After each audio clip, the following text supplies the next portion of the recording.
अगर हम इन नंबर्स पे और दोनों जो अलायंसेस हैं उनके सरकार बनाने के जो प्रोबेबिलिटीज़ हैं उसकी बात करें, इंडिया गठबंधन हमेशा चाहेगा कि वो सरकार बनाए, क्योंकि ये उसको भी एक लाइफ टाइम अपॉर्चुनिटी मिली है कि वो इतनी सीटें लाया है। अगर आप सुबह से क्या कहें 12 बजे के बाद से जिस हिसाब से आप सेलिब्रेशंस देख रहे हैं कि कांग्रेस जो है 100 सीटों से कम पे है, उसके बाद भी वो जिस तरह से सेलिब्रेट कर रहा है उसको लग रहा है जैसे क्लियर कट मेजॉरिटी मिल गई है। तो उसको उस अपॉर्चुनिटी को या उस खुशी के मौके को वो इतनी आसानी से गंवाना नहीं चाहेगा, और सारे जो हथकंडे हो सकते हैं भारतीय राजनीति में खेले गए हैं वो अपनाने की कोशिश करेगा और अपनाएगा। लेकिन इसमें एक चीज़ है, जो सीटों के 226 सीटों के साथ जो गणित बन रही है वो इतनी आसान नहीं बन रही है, और अगर बन भी गई तो वो गणित कितने दिन चलेगी, वो अर्थमेटिक कहीं जो है कुछ। सर सोशल मीडिया पर लोग लिख रहे हैं कि विपक्ष वो कर सकता है जो पिछले 10 सालों में सीखा है। हाँ, कई राज्यों में नहीं, वो करने के बाद भी वो इतना आसान नहीं है। अगर आप इसे देखें तो वो इतना आसान नहीं है, वो भी बहुत मुश्किल चीज़ है। लेकिन उत्कर्ष, एक चीज़ और इस नतीजों को देखने के बाद एक चीज़ समझ में आती है कि कुछ उसके जो वो टेकआउट्स हैं वो ये हैं कि देखिए मुस्लिम वोट बैंक एक साथ एक जगह एक तरीके से गया, ये इस बार सिद्ध हो गया। और एक चीज़ ये भी समझ में आती है कि मुस्लिम वोट बैंक आपको विपक्ष तो बना सकता है, सक्षम विपक्ष बना सकता है, अच्छा चुनाव लड़ा सकता है, लेकिन शायद सरकार नहीं बना सकता। ये एक बहुत बड़ी चीज़ है।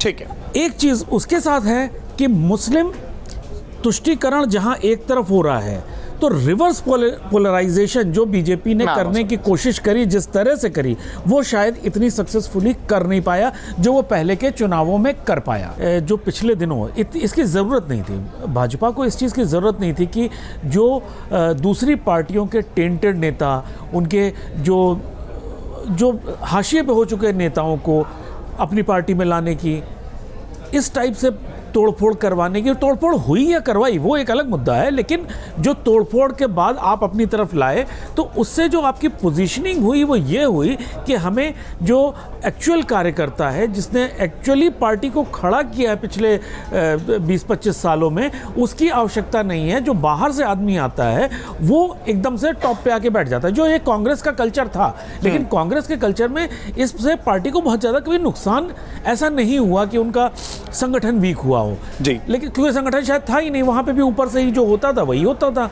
यहाँ पे हमेशा स्ट्रेंथ बीजेपी की रही है संगठन, और जो ग्रास रूट का कार्यकर्ता वो इस पद्धति से नाराज हो गया।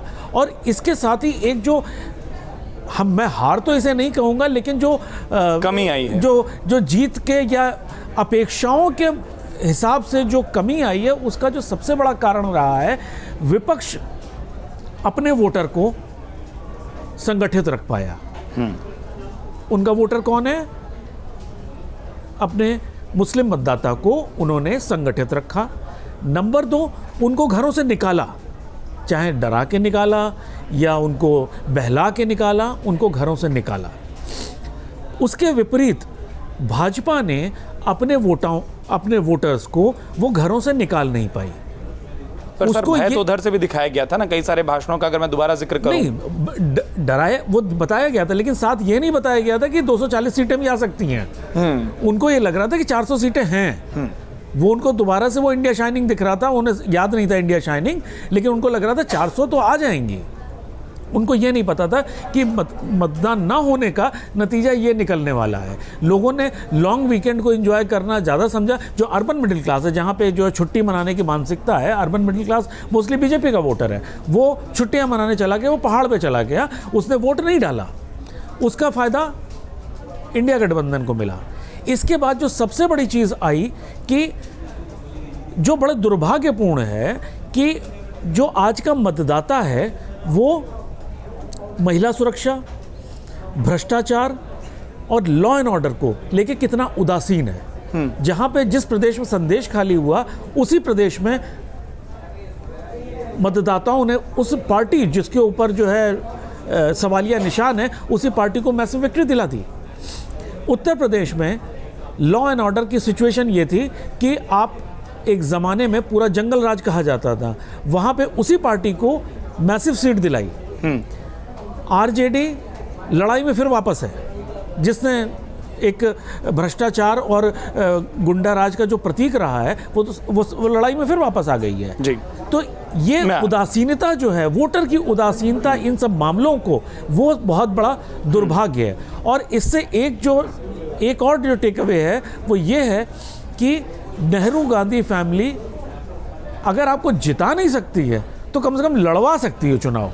अगर आप ये वीडियो YouTube पर देख रहे हैं तो हमारे चैनल को सब्सक्राइब करें और बेल आइकन को दबाना ना भूलें। अगर आप Facebook पर ये वीडियो देख रहे हैं तो हमारे पेज को लाइक करें।